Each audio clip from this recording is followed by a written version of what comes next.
Hey folks, and welcome to Solarcabin channel. I was just out doing a little walk around my homestead and looking at projects that I still need to get done this year. I've done quite a bit around my place this year, mostly in cleaning up things and getting things straightened around. Last year I wasn't feeling too good. I had some health issues, and so I didn't get a lot done, and some things kind of fell down and fell apart. So I had to fix a few things this year. So I thought maybe I'd just take you for a little walk around my property and show you what I've been up to. Alright, so this is my property, and I've got just a little under an acre here. I'm also part owner of about 15 acres behind this place here that was old family homestead. My property was originally part of my dad's homestead, which was originally part of my granddad's homestead, and he originally owned about 200 acres up through here, and he split it off to his kids, and they split it off to their kids, and so I've got family all over this area now that lives off the old my old granddad's old homestead. So a few things that I've done over the years to show you. This is one of the projects I first built here because I'd planned on putting a gate and was going to build my house right there. When I first moved here, I lived in that, see that little camp trailer way back there on the corner? I lived in that little camp trailer right there, and I just had it parked on my property. And this place was just absolutely full of these Russian olive trees. They were everywhere, and sagebrush was everywhere. It did not look anything like this. It was really rough land. There was no fence here, and just all kinds of crap that had been left here from other people that had lived on the property, because at one time it had had a trailer and grid tie power on the property, but it had been left and sit for 20 years with nobody living on it and a bunch of trash. So I had to spend a lot of time just cleaning it up. Now, one of the first projects I did is I built this bridge. Like I said, I was going to build here in the front was my plan at first. And I actually built this little footbridge from lumber that was left over from my dad's old homestead. He had built on an addition, and we needed to tear the addition off because my brother was going to remodel the old house, and the addition was no longer functional. So I wanted to save the lumber just because it reminds me of my father, and so I took as much lumber as I could, and I made this little footbridge. It goes across this ditch, and in good years, this ditch actually gets quite a bit of water. This is Irrigation Ditch. When we used to have open irrigation, instead now they have piped irrigation. When we had open irrigation or flood irrigation, the water would all come down these ditches, and then everybody would flow their water down into the ditches after they irrigated their places. So that's what these ditches are for. Now it doesn't get a whole lot of water in it. A couple times a year it might get a stream through it, but not a lot of water. And so the ditch is kind of overgrown, and that's one of the projects that I need to get on. I need to get in and kind of clear this ditch down, get rid of some. You can see how those Russian olive trees are in there. Those damn things will just pop up anywhere, and so I have to go through with my loppers and lop them down to the ground, and that'll usually kill them out. But I have to watch every year. I have to come through and take my loppers to the little buggers right there that come through there. Now, one of the things that I built here that gets a lot of attention, this fence here. A lot of people have stopped just to look at how I made this fence and asked me how I do it. Now, if you're interested in building one of these, what I used is 5-foot. I used 10-foot 4x4 treated lumber, and that's what the posts are. These posts are 4x4 treated lumber. I got a 10-foot long piece, and then what I did is I cut it into 5-foot, cut it in half at 5 foot. I buried it 2 feet in the ground, leaving 3 feet sitting up, and then I used these landscape timbers, which you can get just about anywhere. I used these landscape timbers for my rails. And what I did is I drilled a hole. As you can see, I drilled a hole through each of the landscape timbers, big enough to take a 6-inch spike. And then I took a 6-inch spike and drove it through the end. And these are really solid. I drove a 6-inch spike through the end of each one of the rails all the way down. And just the hardest part is just measuring and making sure that your rails are the exact right length to fit between your posts. But altogether, I built this fence, it's been at least 10 years since I built the fence, and it is a little bit weathered now. These were kind of a bright red. I'm not going to do anything. I'll let them go completely gray. You could paint them if you wanted to keep them painted, but they'll last forever because they are cedar wood, so they're going to last for a very long time. And I think the whole fence clear up going across my whole acre cost me about $400. back then. Material costs a little bit more expensive now. So this is along my front fence here.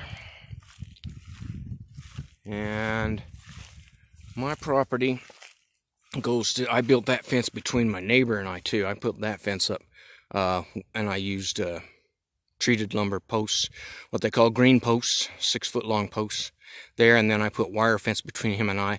That way, because I had dogs and he had cats, I could try and train my dogs to stay away from his cats so he wouldn't have problems that way.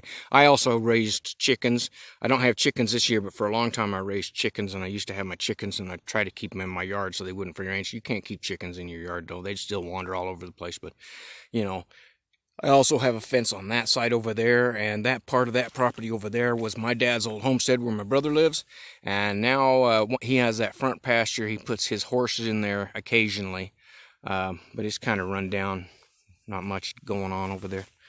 So my sunflowers are all in bloom. We got a little rainstorm the last week. It's rained quite a bit here, and so my sunflowers are all popped up and they're all in bloom. That's nice. Pretty going into fall, and they'll stay bloomed clear through fall. And then let's see, one of the other projects that I did since I moved here, and I did a video on this. This was my what did I call it? Horse trough. This is my cedar horse trough, and I made this out of cedar fence boards. And then I used my old hand pump. And I actually had that hand pump working with the well pipe. I drove a well pipe down about 30 feet and was in hit water. And it lasted for a few months, and then it just petered out. We were still in drought conditions then, and so I wasn't deep enough to get water. I think if I could have went another 20 or 30 feet, I probably could have kept the flow going. But I didn't get it in deep enough, and it dried up, and it wasn't worth my time at that time. Then I also made a deal to get water from my brother's well that was up in the field. I bought half of his well, and so I just used that water, which is a 300-foot well. And instead of using this, it was just a trickle, but I did get some water out of it. So what I did is I just used that old hand pump for a decoration now. Put it in here in this cedar fence horse trough planter. However, it's not planted with anything. And I've just got that sitting outside of my fence here. And here you can see how I did the gate posts. The gate posts for the fence run along, and then I use these 6x6 green treated posts right next to them because they're a little bit more sturdy. And I attached my gate to that, and I bought the gate. Actually, I got the gate used.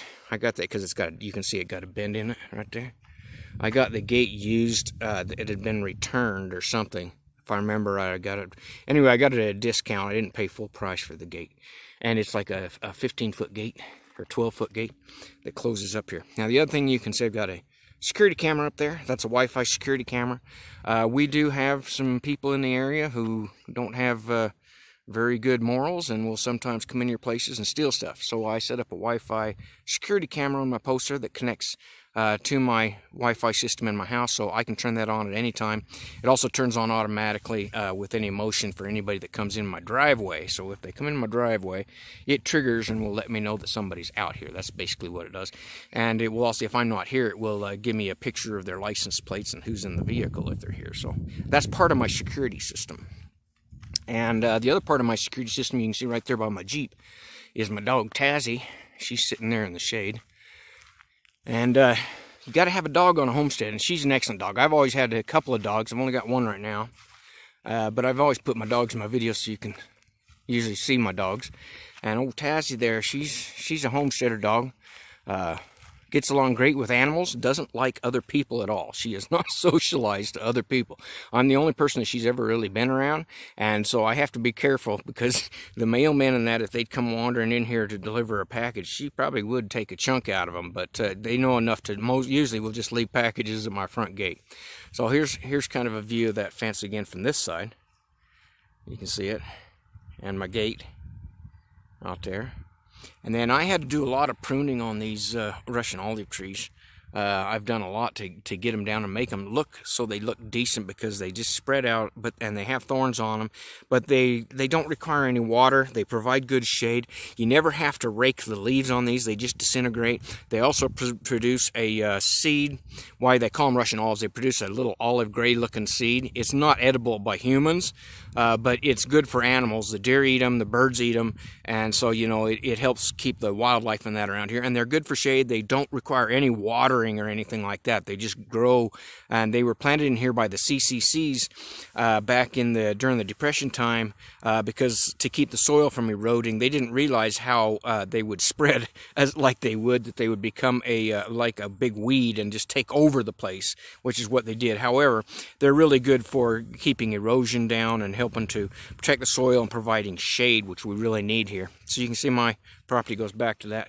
And I got a big shade corner in that corner over there. And then my property goes all the way around there to the back side of that little camper over there. And then around here. And I do a lot of traveling around. I like to do day trips and go off-grid and that. So I've got my old Jeep, and I've got a motorcycle underneath that cover. That's my KP Mini motorcycle. And then up on my porch, I've got my Mataku EV electric bike. So I do a lot of day trips. A lot of times now I take this motorcycle because it gets 135 miles per gallon. I should really show you that. Okay, so now you can see that. And I got that earlier this year because gas prices here are almost $4 a gallon, and it's getting expensive. And I love to ride motorcycles. I rode motorcycles all through college, and most of my life I had a motorcycle.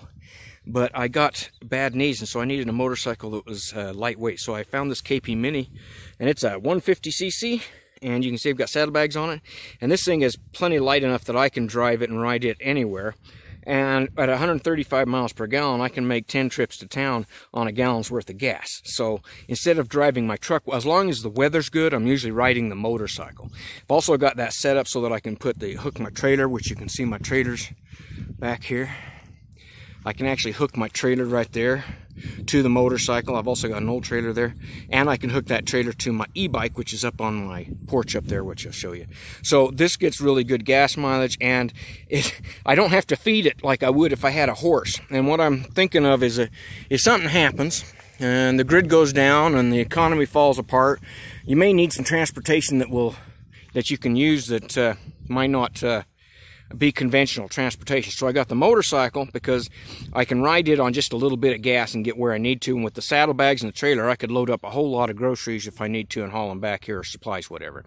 If I can't get gas at all, then I have the EV bike, which I'll show you, the Mataku electric bike, which it doesn't require any gas at all. And I can either use it just as a regular bike and pedal it, or I can charge up the batteries off my solar panel system, which I'll show you here. And that way I can get back and forth. I can also haul the trailer with it. So I could get back and forth to get some supplies if I needed to, or haul my stuff out of here if I needed to go to bug out somewhere. Now this is part of my system. Let's see, we'll talk about that one. That's my 400 watt system over there. That is 4 100 watt Renogy panels, and they are hooked in parallel to my 3 135 amp hour VMAX tank batteries. And I've done some videos on those because those batteries are now reaching 8 years old, and I'm about ready to replace them. And so I've got a 200 amp hour LifePo 4 battery, which I'm going to be replacing those old batteries with. But as long as those batteries are working, I'm going to keep using them. So right now what I've got is a 200 watt system. That's on this trailer right here, which I have hooked into my 200 amp hour LifePo 4 battery. And that is used for a recharging station right now. And that's what I use to recharge my e-bike batteries, and also for running my Alpicool C20 fridge freezer, is all run off just that 200 watt system right there. Then I also, you can see I've got another 80 watt solar panel back there next to my shepherd wagon, and that one is hooked into a 100 amp hour Renogy battery, also used for a recharging station, but that one is going to be used for that shepherd wagon. I'm going to be attaching that up to the roof up there and use that for my shepherd wagon for remote camping when I want to go camping. Haven't done much camping this year because the places where I wanted to go camping, because of the drought, they all dried up. And so the lakes and reservoirs around here are really low, and so I just didn't feel like I wanted to go up there and camping if there was no good fishing and stuff like that. I have done some day trips on the motorcycle. up in the canyon. It's been really nice up there, but I don't really want to go camping this year because of the drought. Fire conditions really bad. Oh, there you can see my pool is in deflated. I just opened that up to drain it this year. I've had that little swimming pool up every year now for 7 or 8 years. I've been putting that those little pools up because it gets so hot in the summertime. I get in there and do my exercise and just cool off. Invite a couple of friends over and we sit and drink beer in the pool. But it's almost September here now, and so it's starting to cool down enough, and I just don't think I'm going to use it anymore this year. So I've got it draining down. It's also watering. All the water's watering my lawn, and you can see I've got my grass all nice and mowed up in here. And then I do have that bigger camp trailer, but I hardly ever use it, and so I've kind of used it for storage over the years, but I keep it there just in case I ever need it. It's available. I can tow it out of here if I needed to move or wanted to go on a longer trip or something. Now, this is my cabin. This is my 14 by 14 solar cabin with a full loft upstairs, and I built this back in 2005. It was built back in 2005. And originally I had my solar panels, some of you remember I had my solar panels up on my roof.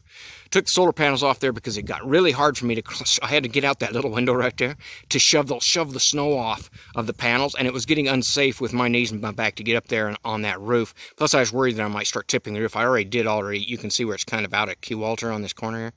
That's because I was getting up on the roof and my weight was starting to push the roof around. So I got my panels off there. Now my panels are on the ground. I much prefer a ground mount system if considering doing off-grid. I would really consider doing a ground mount system like this because it's so much. They're set at about 45-degree angle, and the snow just basically falls off them. I just kind of brush them off with a brush. Same brush I use to brush the snow off my truck windows. I just brush the snow off. That's all I have to do. And then in the summer, once in a while, I just spray them off with the hose to get the dust off them. There's no real I haven't done any maintenance on my solar panels or that battery system in 7 years now, really, other than just wipe off the panels once in a while. Very easy to take care of. And then I've just got some other little projects like that. I've got a pedal boat back there, and my shed, and my workshop, and then in the backyard I've been building on a small porch for my hot tub and a few things like that. So that's basically my project. Now, I did have a greenhouse. You can see the frame back there. I had a really nice greenhouse and paid about $100 for it, I think, on Amazon. And unfortunately, I pulled it too tight and I popped the zippers open. And the wind we had a big windstorm come through, got inside that thing, and it just trashed the cover. So what I'm going to do, I don't really need a greenhouse because I'm not growing stuff in the greenhouse anymore. What I'm going to do is put a big tarp over that before winter. I'm going to just cover it with a big tarp and use that kind of like as a storage garage for I'm going to park the motorcycle in there and park my e-bikes in there, the trailers and stuff like that to get them out of the winter. So that's going to be basically a mini garage for my tools and stuff that I don't want covered out in the snow anymore. So I'll have a nice place to cover this. So that's another project that I need to be working on, and I will do a video of that as I progress. All right, I think that pretty much covers it. Oh, my solar composting toilet, some people have asked about. There it is right there. You can see it's not covered right now. My plastic that I've been using, just plastic sheeting, kind of got ripped up in the last windstorm. So I'm going to go down and get some clear roof panels that are a clear vinyl, if I can find them here locally. I hope to, otherwise I'll have to go driving over to Lowe's, and I'm going to cover that. So that's another project that I need to be working on here, and those are projects that I'm all going to be doing this year to finish up before winter time, before the snow hits, hopefully. So I'll make some videos of those. All right, folks, that's my property and the things that I've been doing around it, little projects, and how my system is set up. And, you know, if you want to subscribe and watch the videos, then you can learn about my off-grid systems and projects as I'm working on them. And you can go by my website, simplesolarhomesteading.com. Get you a copy of the cabin plans. I've got new cabin plans on there. And just recently, I've had several people send me pictures of cabins that they have built from my plans. The A-frame cabin, very popular. I just had 2 people send me pictures of, or 4 people, excuse me, 4 people sent me pictures of their cabins this year that they built from my plans. I just got another one today from a man that built the Penobscot cabin, and I've had a couple of people that have built my cabin. One of them up in Alaska, he did a really great job. Him and his wife are in their 70s, and they just built my cabin, exact copy of this cabin up in Alaska, and are living up in it, and they love that up there. So, you know, if you're interested in those cabin plans, just go to my website, simplesolarhomesteading.com. Get you a copy of the Ultimate Off-Grid ebook. It's only $5 now, and you can get a copy of the Ultimate Off-Grid guide and the package deal. It has 4 or 5 different cabin plans and other projects in it for $10, or you can get individual cabin plans for $5 a piece. So I try to keep all the prices low so anybody can afford a set of plans that wants to build an off-grid house. All right, folks, have a great day.